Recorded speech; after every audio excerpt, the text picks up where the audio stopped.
Hello friends, welcome to পিউস world. গত 15ই August ছিল আমাদের 8তম বিবাহবার্ষিকী, তাই আমার শাশুড়ি মা খুব সুন্দর আমাদের একটা লাঞ্চের ব্যবস্থা করেছিলেন। আমরা লাঞ্চ সেরে বেরিয়ে পড়লাম একটু ঘুরতে। জানি না কোথায় নিয়ে যাচ্ছে আমার হাজব্যান্ড।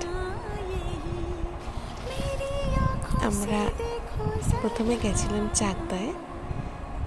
খুব সুন্দর রাস্তাটা, অনেক দিন পর ঘুরতে বেরিয়ে খুবই ভালো লাগছিল। দেখো, ভীষণ সুন্দর প্রাকৃতিক সৌন্দর্য। আমি ঠিক জানতাম না কোথায় নিয়ে যাচ্ছিল। আমাকে সেনকোর সামনে নামিয়ে বললো, চলো সেনকোতে ঘুরে আসি। সেনকোতে ঢুকেই তো আমার ভীষণ ভালো লাগছে। তখনই বুঝতে পারছিলাম কিছু একটা গিফট পেতে চলেছি। ওখানে গিয়ে যাদের অ্যানিভার্সারি ছিল, একটা ছোট্ট আয়োজন ছিল। সেনকোতে আমাদের অ্যানিভার্সারি সেলিব্রেট হলো। তারপর এই গিফটগুলো আমাকে দেওয়া হয়েছিল আমার হাজব্যান্ডের তরফ থেকে। এরপর আমি শেয়ার করে নিচ্ছি সেদিনের কিছু খুব সুন্দর সুন্দর ফটো।